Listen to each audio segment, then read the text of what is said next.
Paul Coleman. Hi, I'm Donald Weeders. I was your father's primary legal advisor. Yes, we spoke over the phone. Yes. I don't believe you've yet met Mrs. Jean Coleman. She was, of course, your late father's second wife. Hello. Hello, Paul. I'm so sorry we're meeting this way.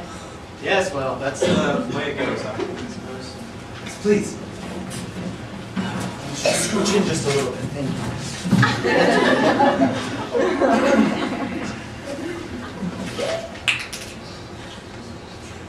Strange son.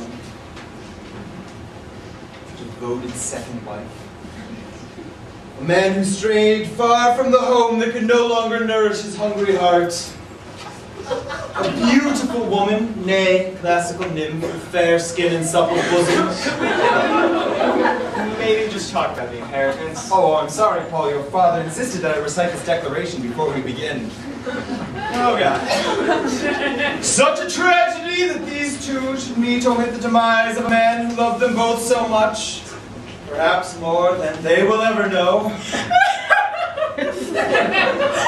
I'll now let Donald, my most astute and trustworthy attorney, distribute the modest fortune that I have left behind on this earth. Take it away, Donald. All right, then. Let's begin, shall we? Jimmy the suitcase over the old. Right. First order of business is Mr. Coleman's Nantucket estate. That will, of course, go to Mrs. Jean Coleman. Next up is the 1968 Mercedes-Benz 280 SL, as well as the Porsche Carrera 1973 RS. That will also go to Mrs. Jean Coleman, as will the entirety of his $2.5 million fortune. Jesus! Why'd I even bother coming? The old man wouldn't give me shit. That's not true, Paul. Your father has left you something very special. Well, what else is left?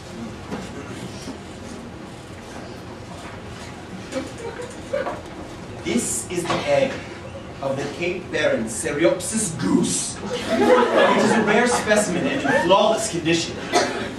This is a joke. Right? Oh, I can assure you that this is no joke. This egg symbolizes... No, it's a joke. I get it. A goose egg.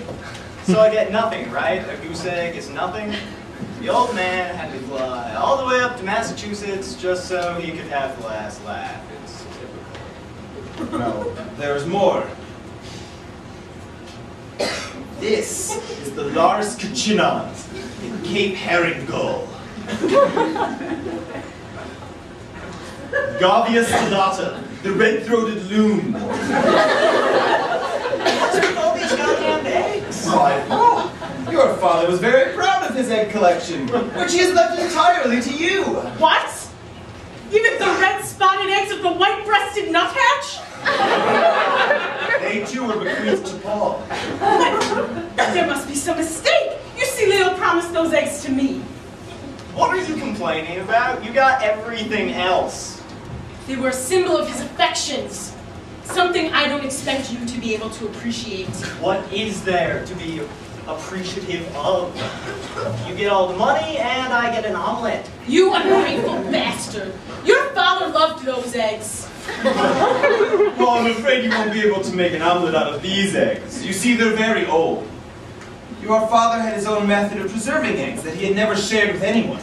That is, until now. What? That's another thing your father left you, Paul.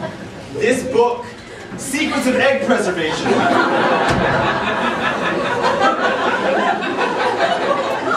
But Leo always swore he'd take his secret to the grave. And he very nearly did. It was on his last night on Earth that Leo called me to his bedside and made me promise to give his secrets to his one and only son, Paul.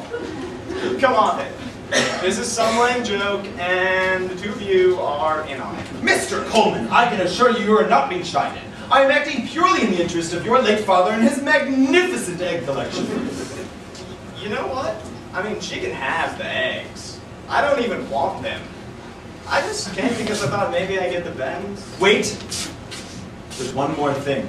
What? A styrofoam container? No. This tape recorder. And there's a tape in it already.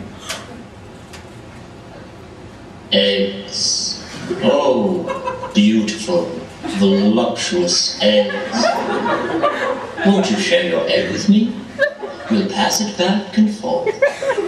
Oh, eggs. Glad is the man in the company of an egg. If only I were a